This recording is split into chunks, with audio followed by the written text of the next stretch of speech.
నేనే పాడు చేసుకొని నా కన్న తండ్రివి పరమ తండ్రివి నిన్ను దుఃఖపరిచి నేను గాయపడి నేను కన్నీటి పాలైపోయాను. నా బ్రతుక్కి నెమ్మది అన్నదే లేదు తండ్రి. నా బ్రతుక్కి ఒక ప్రశాంతత లేదు. ఈ వేదనామయమైన బాకాలోయలో కన్నీటి లోయలో నేను సంచరిస్తూ ఉంటే నా ప్రాణానికి ఇంకొక మూక తగలబడింది, ఇంకో మూక తయారైంది. వాళ్ళు ఏం చేస్తున్నారంటే నా ప్రాణము తీయాలని చూస్తున్నారు. ఆల్రెడీ సగం చచ్చి ఉన్నాను, సగం చచ్చిపోయి ఉన్నాను. 12వ వచనం, నా ప్రాణము తీయ చూస్తున్నారయ్యా. ప్రాణం తీయడానికి వాళ్ళు ఏం చేస్తున్నారు? ఒక క్రూర మృగాన్ని పట్టుకోవడానికి ఉచ్చులు పన్నినట్టు ఉరులు పన్నినట్టు ఉరులు ఒడ్డుచున్నారు. నాకు కీడు చేయజూచువారు హానికరమైన మాటలు పలుకుచు దినమెల్ల కపటోపాయములు పన్నుచున్నారు. దినమెల్ల ఇదే పని అంట వాడికి. ఇక ఇంకొక పని లేదు, ఇంకో పని లేదు. ఇదే బ్రతుకు తెరువు వాడికి, ఇదే జీవనాధారమైనట్టు, ఇదే జీవనాధారమైనట్టు. రక్షణ పొందకముందు తార్సువాడైన సౌలు అలాగే ప్రవర్తించాడు. మీకు తెలుసు కదా, రక్షణ లేనోళ్ళు చాలా మంది ఇప్పుడు అదే చేస్తున్నారు.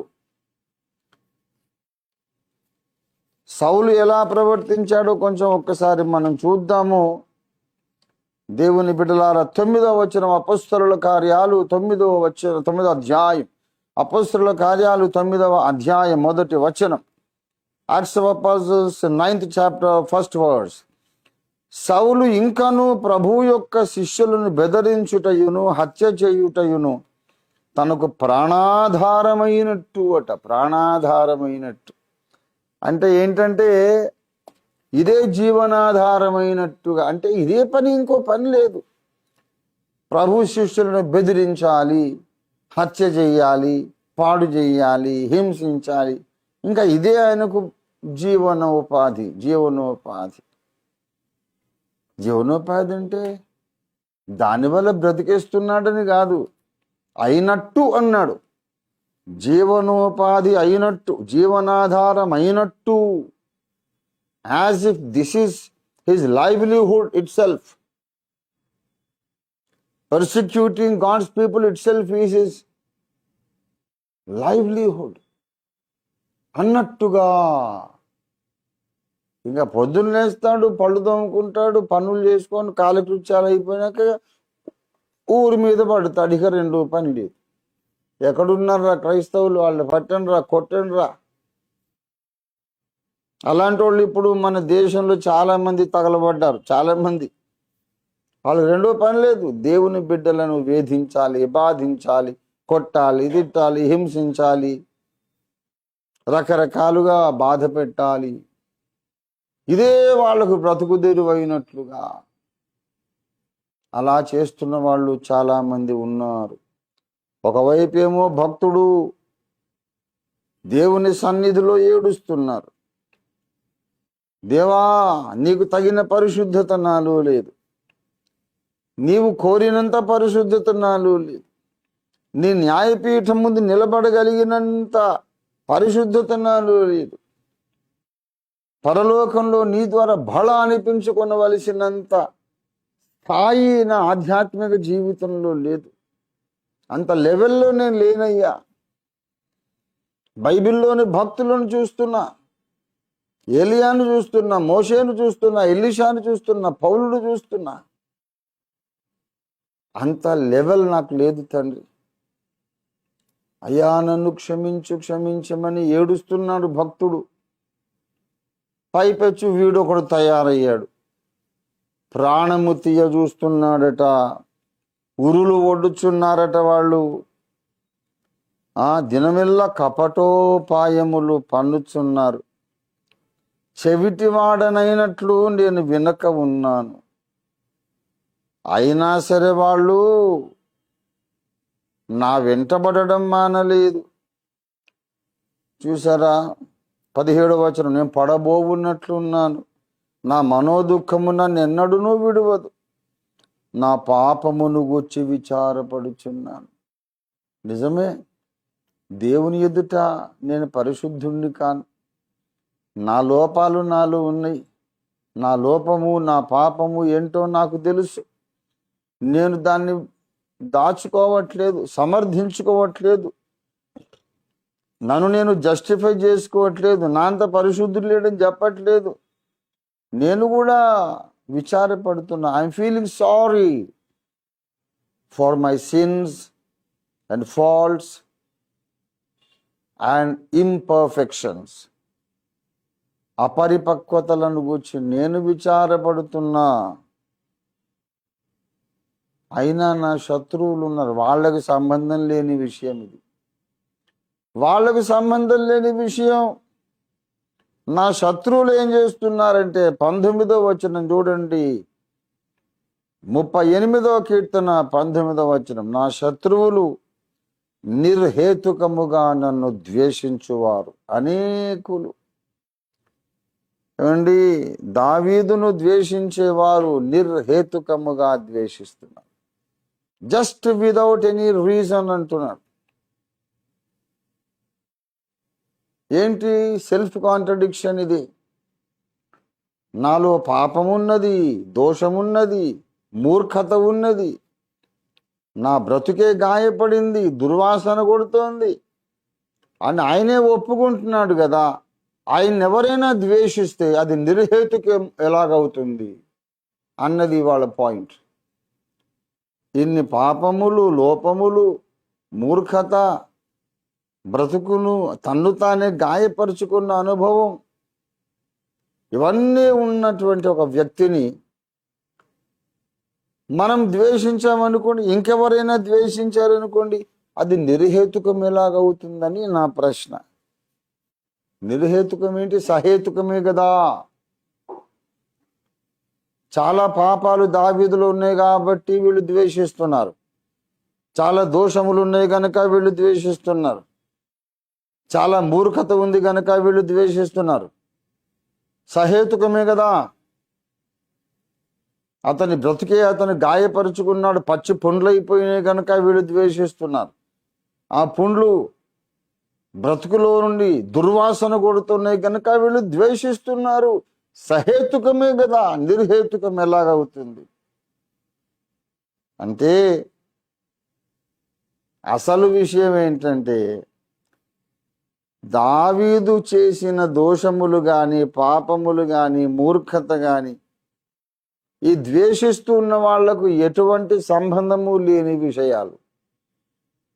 ఈ ద్వేషిస్తున్న వాళ్ళ కొరకు ఆయన ఏం ద్రోహం చేయలే, ద్వేషిస్తున్న వాళ్లకు అన్యాయం చేయలేదు, ద్వేషిస్తున్న వాళ్లకు నష్టం చేయలేదు, వాళ్ళని ఒక మాట అనలేదు, వాళ్ళది ఒక రూపాయి తీసుకోలేదు, వాళ్ళని ఏ రకంగా కూడా నష్టపరచలేదు, కష్టపెట్టలేదు, నష్టపరచలేదు. పైపెచ్చు మేలు చేశాడట. 20వ వచనం, మేలునకు ప్రతిగా వారు నాకు కీడు చేస్తున్నారు. అంటే ఇన్ని బాధలు పడుతూనే వాళ్ళకు మేలు చేశాడు. దావీదు భక్తుడు మేలు చేశాడు. దేవుని సన్నిధిలో దెబ్బలు తింటున్నాడు, గాయాలు అనుభవిస్తున్నాడు, పడుతున్నాడు, లేస్తున్నాడు, దేవుని చేత దెబ్బలు తింటున్నాడు, మూర్ఖుడుగా ప్రవర్తించి తన్ను తాను గాయపరుచుకుంటున్నాడు. ఈ నొప్పి, బాధ అంతా అనుభవిస్తూ అనేకులకు దావీదు మేలు కూడా చేస్తూ ఉన్నాడు. అది భక్తుడంటే. భక్తుడంటే అది వాడి పర్సనల్ లైఫ్ ఏదన్నా ఉండని గాక, సమాజానికి అతడు మేలు చేస్తాడు, పేదవాళ్ళకి అన్నం పెడతాడు, దిక్కులేని వారిని ఆదుకుంటాడు, అవసరంలో ఉన్న వాళ్ళని ఆదుకుంటాడు, చేయి చాపి సహాయం చేస్తానే ఉంటాడు. వాడు నీతిమంతుడు. నేను దేవునితో నడుస్తున్న నడక అనేది ఒక ఛానల్, అదొక ట్రాక్, నడుస్తానే ఉంటుంది. అక్కడ పడతాను, లేస్తాను, దెబ్బలు తింటాను, నష్టపోతాను, గాయాలు పొందుతాను. అది spiritual life, personal life, purely personal. That is not under anyone's purview. ఎవ్వరికి సంబంధం లేదు. అది totally private personal walk with God. వ్యక్తిగతంగా దేవునితో నడవటం. ఏం అనుభవాలు పొందుతున్నామో, ఏం పాఠాలు నేర్చుకుంటున్నామో, కానీ సమాజం పట్ల బాధ్యత ఉందండోయ్. దేవుడు దెబ్బలు కొడుతున్నా సరే ఈ భక్తుడు సమాజానికి సహాయం చేస్తానే ఉన్నాడు. దేవుని దగ్గర గాయాలు పొందుతున్నా సరే తన చుట్టూన్న సమాజానికి మేలు చేస్తూనే ఉన్నాడు. వాళ్ళకేం సంబంధం లేదు. దావీదు మోచేయి నీళ్లు దాగి బ్రతికి బట్టగట్టారు వాళ్ళందరూ కూడా. అవసరానికి వచ్చారు, మేలు పొందారు. ఇప్పుడు దావీదు నీతిని గురించి మాట్లాడుతున్నారు. అతను మంచోడు కాదు, అతన్ని ద్వేషిస్తున్నాం. మరి వాడు మంచోడా? వాళ్ళు మంచోడా? దుర్మార్గులు కదా వాళ్ళు. అతడు నాకేమీ కీడు చేయలేదు కదా, నాకు మేలే చేశాడు కదా, ఏ రకంగా కూడా నాకు నష్టం చేయలేదు కదా, నేనెందుకు అతన్ని ద్వేషించాలి అంటే వాడికి ఆ సంస్కారం లేదు. వాడు సజ్జన ద్వేషి.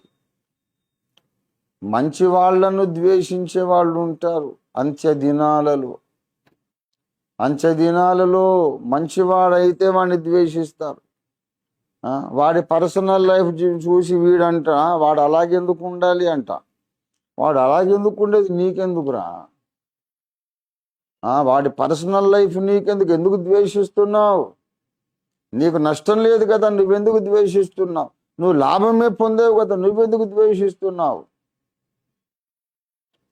అంటే సహేతుకమే. చెప్పుకోలేని కారణంతో ద్వేషిస్తున్నాడు వాడు.